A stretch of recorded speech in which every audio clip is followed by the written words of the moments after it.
The wind was a thief, stealing the last of the warmth from Alara's bones. It howled across the plains, a desolate sound that promised only a colder, harder night.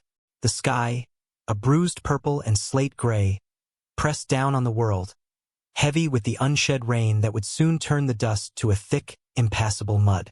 Beside her, the wagon stood as a monument to their failure, its rear axle split clean in two like a broken bone. 3 days. 3 days since the sharp crack had echoed in the vast emptiness, and 3 days since her mother had walked away, a small figure shrinking against the horizon, promising to return with help from a town that felt more like a rumor than a place. Alara's hope, a fragile thing to begin with, had withered with each passing sunset. Now it was a dry husk rattling inside her chest. She pulled the thin wool blanket tighter around her sister's small shoulders. Lily, only 6, was asleep, her face pale and smudged with dirt, her breath a faint puff in the frigid air. The child's trust was a physical weight on Alara's soul. Lily believed their mother would return. Lily believed Alara could keep her safe. Alara believed neither. She was 17, but she felt ancient, worn down to the nub by a life that had taken her father, then their farm, and now, it seemed, her mother. All they had left were the contents of this broken wagon and a gnawing hunger that had become a constant, dull ache. The world had shrunk to this circle of despair. The crippled wagon, the dying fire, the endless, indifferent land. Every gust of wind sounded like a judgment. The prairie grasses hissed, whispering of their foolishness, their vulnerability.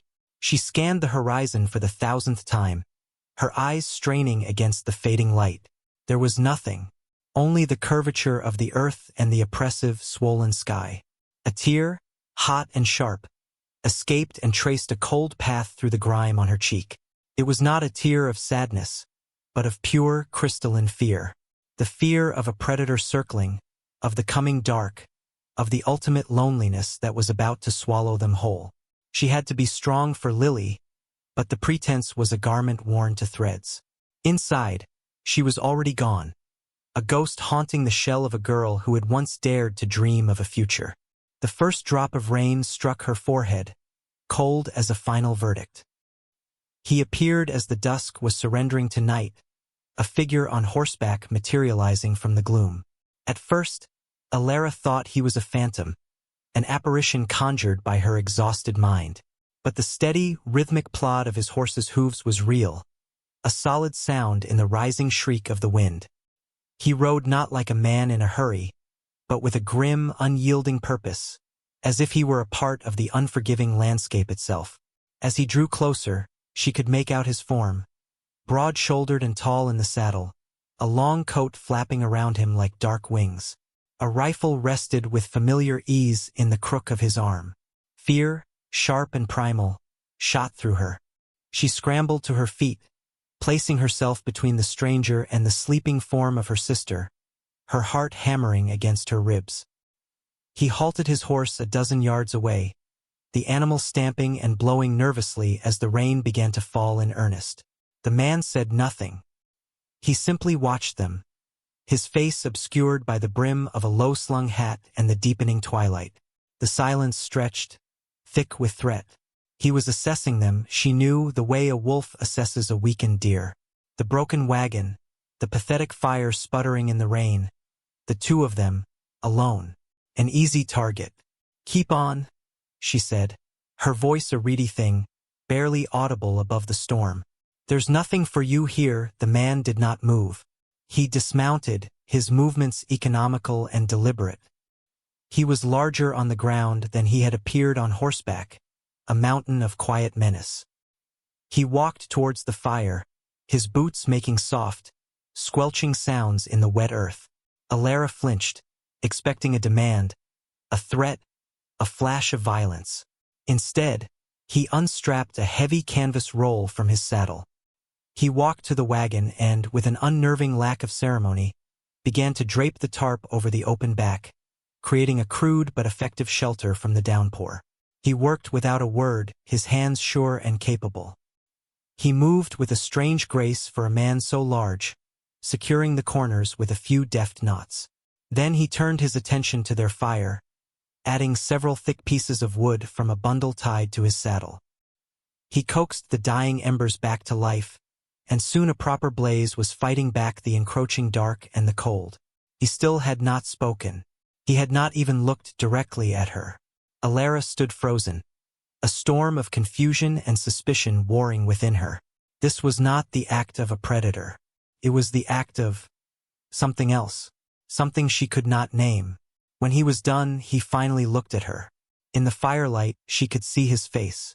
It was a landscape of its own, carved by sun and hardship, his eyes deep-set and shadowed. He looked haunted, a man carrying a heavy, invisible burden. "You can't stay here," he said. His voice was a low rumble, rough as gravel. It was not a suggestion. Alara swallowed, her throat dry. "Our mother." She went for help. The man's gaze flickered towards the endless darkness to the east. "No one's coming from that way. Not in this," he gestured vaguely at the sheeting rain. He was right. She knew he was right. The last ember of her foolish hope was extinguished. He looked at Lily, who had stirred under the blanket, her small face now shielded by the tarp. A flicker of something unreadable passed through his eyes. "Get your things," he said, turning back to his horse. "What little you have, where?" Alara's voice was a whisper. He paused, his hand on the saddle. He looked back at her, his expression grim, unpitying, but not cruel. "My place. It's that or the storm." He offered no comfort, no false reassurances. It was a choice between a known danger and an unknown one. She looked at Lily, shivering even in her sleep, and then at the dark, silent man. She had no choice at all. The journey was a blur of misery. Alara held tight to Lily, who was seated before the silent man on his great, dark horse. Alara herself rode their own weary mare, trailing behind as the rain lashed down. The man, Silas he had called himself in a single, gruff utterance, navigated the darkness with an assurance that spoke of long familiarity. He was a beacon in the chaos, his broad back a shield against the worst of the wind. Alara's mind, however, was a tempest of its own. Every shadow was a threat, every clap of thunder a prelude to violence. She was delivering herself and her sister into the hands of a complete stranger, a man who lived alone in the middle of this desolation. He was their savior and, just as possibly, their captor. After what felt like an eternity, a shape loomed out of the swirling rain. A long, low ranch house and a sturdy-looking barn. A light shone from a single window, a solitary point of warmth in the immense, wet darkness. It looked lonely, not welcoming. Silas dismounted in front of the house and lifted a sleeping Lily from the saddle as if she weighed nothing. He handed the child to Alara, his touch brief and impersonal. "Take her inside." The door is open. His attention was already on the horses, leading them toward the shelter of the barn. Alara hesitated on the porch, the wind trying to tear Lily from her arms. Pushing the heavy wooden door open, she stepped into a room that was both a refuge and a mystery. A fire was already laid in the stone hearth, waiting for a match. The main room was large and sparsely furnished. A heavy wooden table with 4 chairs, a worn sofa, and shelves filled not with books, but with neatly stacked tins and supplies. It was a man's space, utilitarian and stripped of all softness. Yet there were ghosts here. On the mantelpiece above the fireplace, a layer of dust failed to completely obscure the faint outline where a picture frame had once sat. In the corner, a rocking chair stood perfectly still, draped with a faded, hand-stitched quilt that seemed out of place amidst the stark functionality. It was the quilt that made her breath catch. It was a woman's work. This house had known a woman's touch, a woman's presence. The silence here was not merely empty. It was heavy with absence. Silas entered, shaking the rain from his coat. He moved to the hearth and struck a match, the sudden flare of light casting his craggy features into sharp relief. The fire caught quickly, its light dancing across the room, making the shadows retreat but not disappear. He did not look at her. "There's a room at the back. A bed," he gestured with his chin. "You can sleep there." Alara clutched Lily tighter. We don't mean to be a burden. When the storm passes, the storm will pass when it passes. He cut in, his tone flat, leaving no room for argument. He went to a cupboard, took out 2 tin plates, a loaf of dark bread, and a wedge of cheese. He set them on the table. It was a silent offering, sustenance without sentiment. He was not a monster, but he was not a friend either. He was something far more complicated. A man encased in a shell of grief so thick she could almost see it. The house was his shell, and they were now inside it with him. As she carried Lily to the back room and laid her on the simple cot, she felt the profound strangeness of it all. They were safe from the storm, but they had traded the wild, open prison of the prairie for this locked box of a man's sorrow. The days that followed fell into a quiet, unspoken rhythm. The storm blew itself out, leaving behind a world washed clean and a sky of piercing clarity. But Silas made no move to send them on their way, and Alara did not know how to ask. The axle on their wagon remained broken, a problem too large for her to solve, and their mare was in no condition for a long journey. So they stayed. Each morning, Alara would wake to the sound of Silas already gone, the scent of coffee lingering in the main room. He would leave food on the table, oatmeal, bread, sometimes a piece of dried meat. He never joined them. She would see him from the window, a distant figure moving with relentless purpose, mending fences, tending to his few cattle, his form etched against the vast, empty horizon. He was a man who seemed to be in a constant, silent battle with the land itself. Alara, in turn, worked to earn their keep. She swept the floors, which were always surprisingly clean. She washed their plates and his, leaving them to dry by the hearth. She took the faded quilt from the rocking chair, carefully washing it in a bucket of well water and hanging it in the sun, its colors seeming a little brighter against the muted landscape. It felt like a small, defiant act of life in a house that had forgotten how. Lily, untroubled by the heavy silence that weighed on the adults, was the only one who moved freely between their two worlds. She would follow Silas out to the corral, a tiny shadow trailing a giant. Alara would watch from the doorway, her heart in her throat, but Silas never once showed impatience. He would let the child trail her small fingers along the rough wood of the fence posts or watch him work the leather for a harness repair. One afternoon, Alara saw him stoop down and point, showing Lily a hawk circling high overhead. The gesture was so simple, so unexpected, it made Alara's chest ache. Lily came running back to the house later, her face bright with excitement. "Silas says the hawk is looking for his supper," she announced, holding up a small, perfectly carved wooden bird. "He made it for me." Alara took the bird, turning it over in her hands. The wood was smooth, the details precise. It was the work of a man with patient, careful hands. It was a message, though she was not sure what it said. That evening, as she was mending a tear in Lily's dress by the fire, Silas came in and sat at the table, not to eat, but to clean his rifle. The space between them was filled with the rhythmic, metallic click of his work. "You can handle a needle," he observed, not looking up. It was the most he had said to her in days. "My mother taught me," Alara replied, her own voice quiet. He fell silent again, but the quality of the silence had changed. It was less of a wall and more of a space. She found herself thinking about the carved bird, about the extra blanket he'd left by their door the night before, about the way his gaze would sometimes linger on Lily with a deep, bottomless sadness. He was a man of actions, not words. His kindness was like the sparse vegetation of the plains, tough, resilient, and only visible if you knew where to look. Trust was a foreign country she had not visited in a long time, but she felt herself standing at its border, peering cautiously across. A week into their stay, a restless curiosity compelled Alara to explore the house more deeply. Silas was gone, a speck on the far edge of his property, and Lily was napping. The house was still and silent, holding its secrets close. She had, until now, confined herself to the main room, the kitchen, and the small bedroom they occupied. But another door, at the end of the short hallway, remained closed. It felt like a line she should not cross, a boundary around the heart of the rancher's solitude. Yet she was drawn to it. Her hand trembled slightly as she reached for the simple iron latch. The door opened without a sound, revealing a room steeped in shadow and the scent of lavender and dust. It was another bedroom, but unlike the rest of the house, this one was frozen in time. A large bed was neatly made, covered with a beautiful, intricate patchwork quilt, far more vibrant than the one in the rocking chair.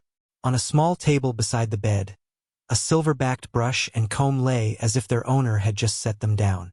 A wardrobe stood against the far wall, its door slightly ajar. Alara took a hesitant step inside. This was her room, the woman from the past, the ghost that haunted this silent house. She felt like a trespasser, a profaner of sacred ground. She moved to the wardrobe and, with a deep breath, pulled the door open. Inside hung a few simple dresses of calico and wool. They were modest, practical, but well cared for. And beneath them, on the floor of the wardrobe, was a small wooden chest. Kneeling, she slowly lifted the lid. Her breath caught in her throat. Nestled on a bed of faded blue velvet lay a pair of tiny leather shoes, no bigger than her hand, and a small, worn rag doll with button eyes. A child's things. A wave of understanding, so powerful it was dizzying, washed over her. The deep, aching sadness in Silas's eyes when he looked at Lily. The empty space on the mantelpiece. The rocking chair that never moved. He had not just lost a wife. He had lost a child, too. This house was not just a home. It was a tomb, a shrine to a life that had been stolen from him. She gently closed the chest, her heart heavy with a sorrow that was not her own, but which she recognized intimately. It was the same hollow ache of loss she carried for her father, for her home, for the mother who was never coming back. She backed out of the room, pulling the door quietly shut, feeling as though she had stumbled upon the man's naked soul. When Silas returned that evening, she saw him differently. She saw the ghost of a husband and a father behind the grim, weathered mask.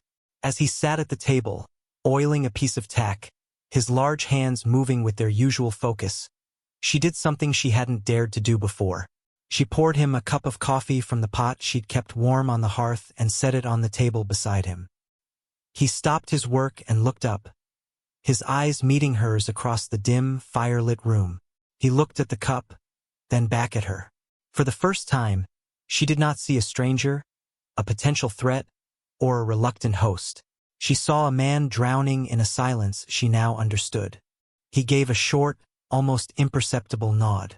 "Thank you," he rasped. It was just 2 words, but in the profound quiet of that house, they echoed like a covenant. The fragile peace of their strange existence was shattered 2 weeks after the storm. A wagon, far sturdier and newer than their own wreck, crested the rise to the east and rumbled toward the ranch. Alara was outside, hanging laundry on a line Silas had strung for her between the porch and a cottonwood tree. Her heart seized. For a wild, foolish moment, she thought it might be her mother. But the hope died as quickly as it was born. The man driving the wagon was stout and florid, dressed in a town coat that was too tight across his shoulders. Another, leaner man sat beside him, a rifle held loosely across his lap. Alara recognized the driver, Jebediah Thorne, a man from their past, a man to whom her father had owed money, and whose shadow had loomed over their final days at the farm. He was the reason they had fled. She quickly gathered Lily, who was drawing patterns in the dirt nearby, and hurried her inside, her mind racing. How had he found them? Silas was in the barn, but Thorne's wagon was blocking the most direct path to the house. Thorne pulled the horses to a halt, his eyes scanning the property with a possessive air. He saw Alara in the doorway, and a slow, unpleasant smile spread across his face. "Well now, look what the wind blew in," he called out, his voice oily and loud. "Figured you couldn't have gotten far. Your mother mentioned she had family out this way before she departed. The word hung in the air, cold and final. Alara felt the ground shift beneath her feet. Thorne was confirming the truth she had refused to face. Her mother was gone for good. "What do you want, Mr. Thorne?" she asked, her voice tight. "Just tying up loose ends," he said, climbing down from the wagon. "Your father's debt. Your mother signed the wagon and its contents over to me as collateral. That includes the horse. And, as you are minors without a guardian, your welfare is a matter of civic concern. He was not concerned for their welfare. He saw them as property or at best a problem to be disposed of. The barn door creaked open. Silas emerged, wiping his hands on a rag. He moved not with haste, but with a deliberate, intimidating calm. He stopped beside the porch, placing himself between Thorn and the house. He was taller than Thorn by a head, his presence a solid wall of granite. "This is private property," Silas said, his voice a low growl. Thorn's smile faltered slightly. He had not counted on a man like Silas. "I'm here on business concerning the girl and her sister. It's a legal matter." "Your business is not welcome here," Silas stated, his gaze unwavering. "These girls are under my protection." Thorn puffed out his chest. "And who are you to them? You have no legal claim." "He doesn't need one," Alara said, her voice finding a strength she didn't know she possessed. She stepped forward to stand near Silas's shoulder. "We are staying here." The air crackled with tension. Thorn looked from Silas's unyielding face to Alara's newfound defiance. He was a bully, accustomed to preying on the weak and the desperate. He was not prepared for this. "This isn't over," Thorn sneered, his bravado returning. "The law is on my side." He climbed back onto his wagon, gesturing for his man to turn it around. As they rumbled away, his parting shot carried on the wind. "I'll be back. And I'll bring the sheriff with me." Silas watched them go, his expression unreadable but for the tightening of his jaw. The dust settled, leaving an unnerving silence in its wake. The threat was no longer an abstract fear. It had a name and a face, and it had promised to return. In the days following Thorn's visit, the atmosphere at the ranch grew thick with an unspoken tension. The quiet that had once been a space of nascent understanding now felt like the held breath before a plunge. Silas became more remote than ever, his silence deeper, his presence more formidable. He spent his time in the barn, not just on chores, but on other preparations. Alara saw him checking the action on his rifle, counting cartridges, reinforcing the latch on the barn door. He was fortifying his world, preparing for a siege. He spoke even less, but his actions were a language she was beginning to understand fluently. He moved the remaining sacks of flour and beans from the barn into the house. He ensured the water barrels by the porch were full to the brim. He was battening down the hatches, not just against a storm of wind and rain, but one of flesh and blood. Alara, for her part, felt a profound shift within herself. The last vestiges of the frightened, waiting girl had been burned away by Thorn's casual cruelty and Silas's silent resolve. She was no longer a guest, a piece of driftwood washed ashore. She was a defender of this place, this fragile sanctuary. Her fear had not vanished, but it had been forged into something harder, something useful: determination. She found herself mirroring Silas's preparations in her own way. She inventoried their food supplies, calculating how long they could last. She sharpened the kitchen knives until they held a razor's edge. She walked the perimeter of the house, noting every window, every door, every potential point of weakness. She was learning the geography of a battlefield. One evening, she found him on the porch, staring out at the darkening landscape as if he could will their enemies to stay away. She came and stood beside him, her hands wrapped around a warm cup of coffee she had brought for him. "He'll bring the sheriff," she said softly, breaking the silence. "Thorn." Silas grunted, not taking his eyes off the horizon.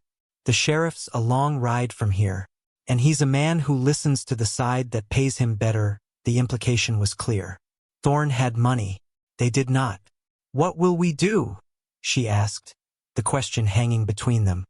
He finally turned to look at her, his expression grim in the twilight.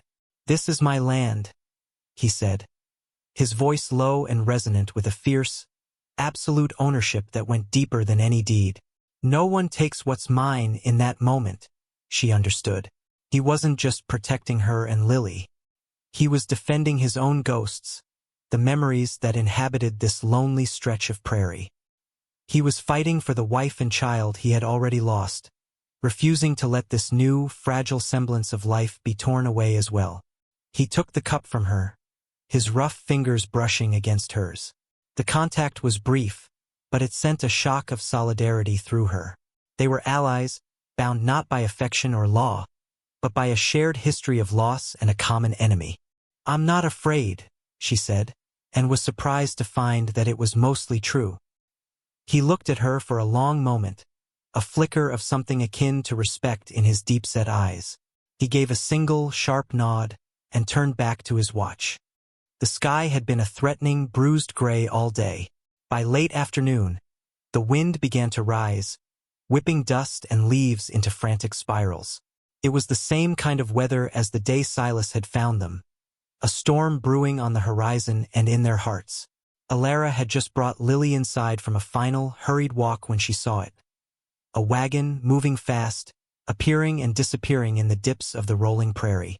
It was Thorn, and he was not alone. 2 other men on horseback rode alongside him. There was no sheriff's star among them. This was not a visit of law, it was an act of force. "Silas!" she cried, her voice sharp with alarm. He was already moving, emerging from the barn with his rifle in hand. He had seen them, too. "Get inside. Bolt the door.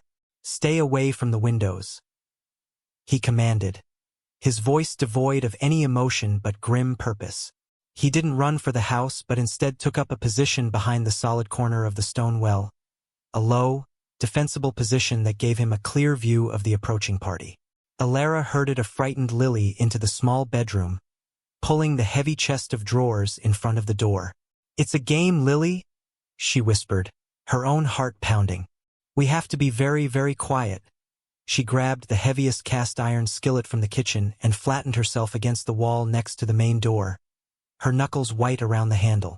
The first crack of thunder split the sky, and at the same moment, the first gunshot echoed across the yard. It was one of Thorn's men, a wild shot meant to intimidate. The world outside became a cacophony of shouting, the storm's fury mingling with human violence.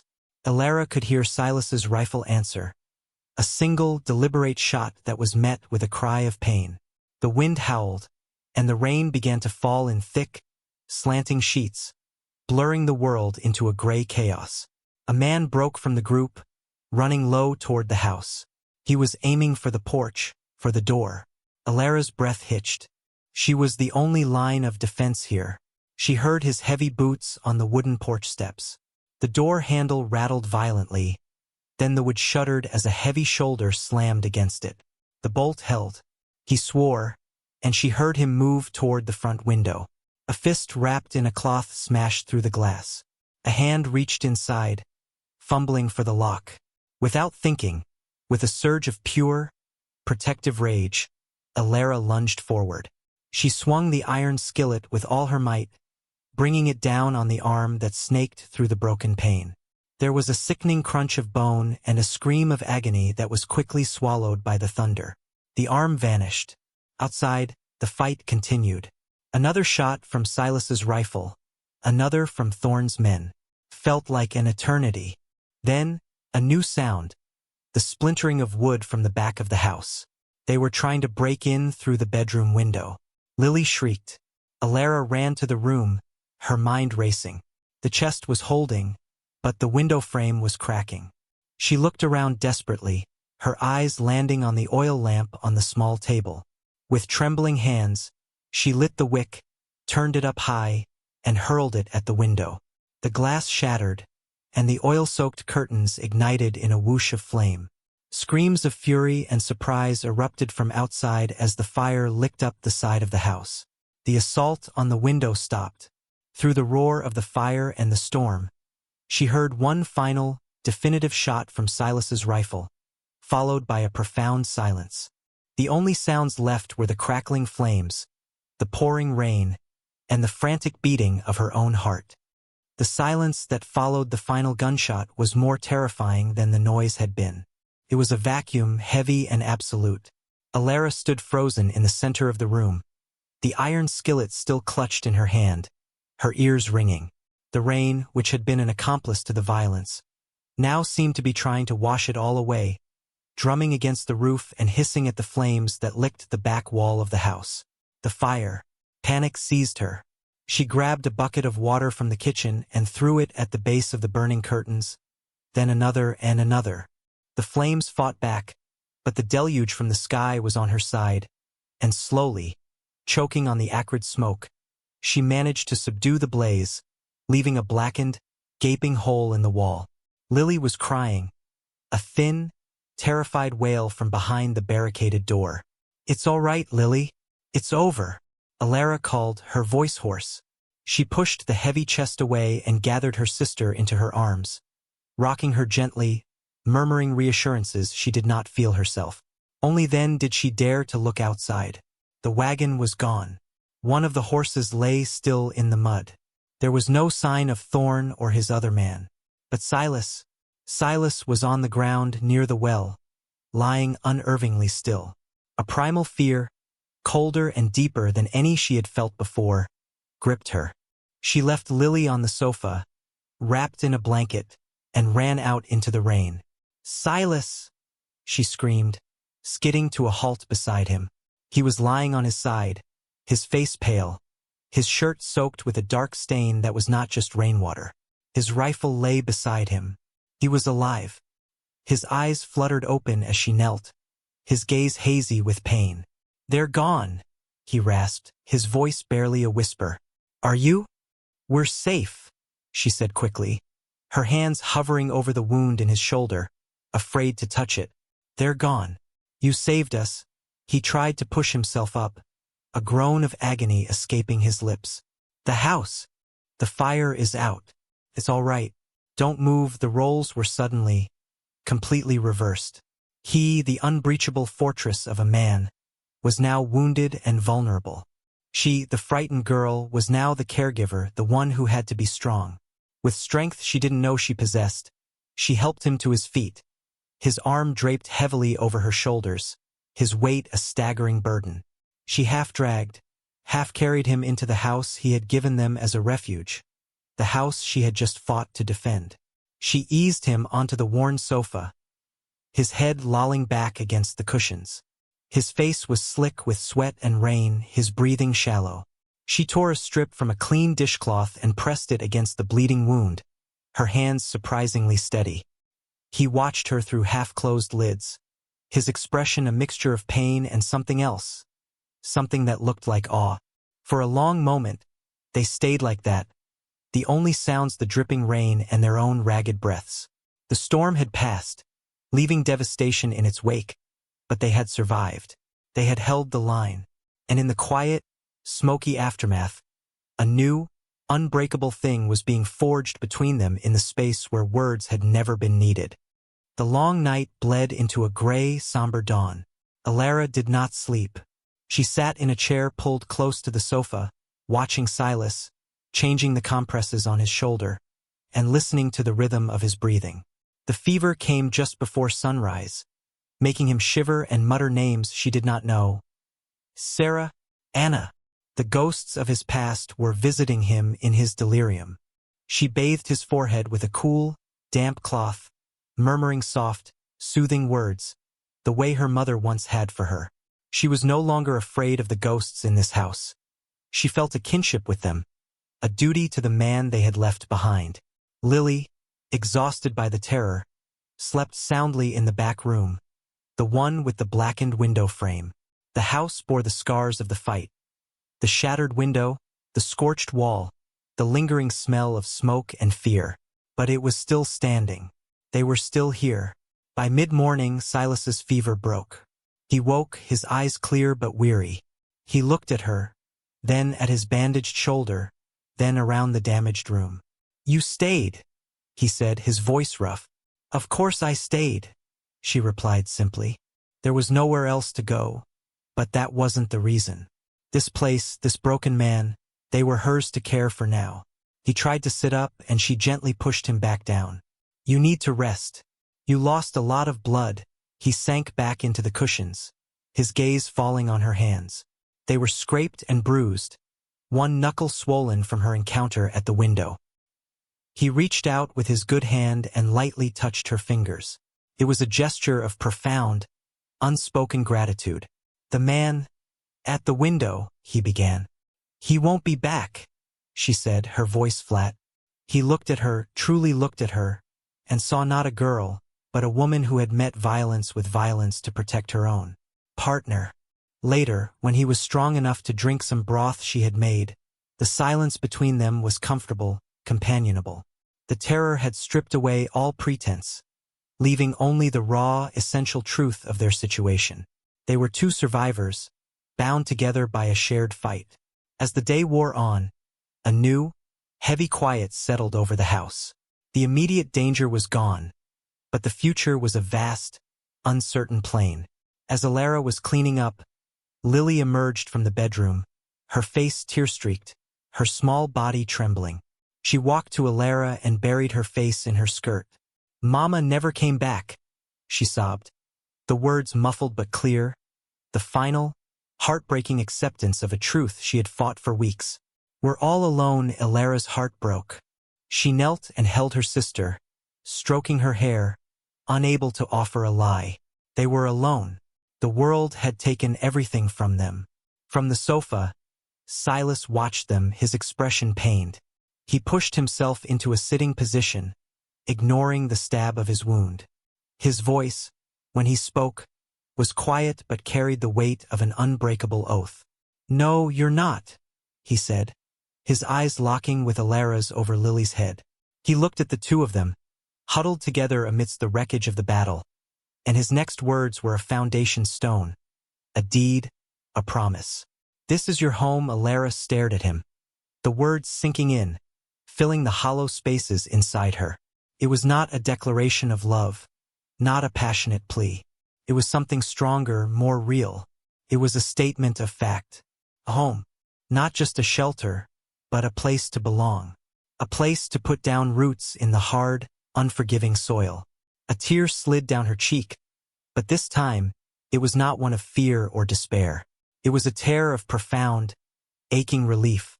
She looked around the damaged room, at the silent, wounded man on the sofa, at the small child in her arms, and she knew he was right. They were home.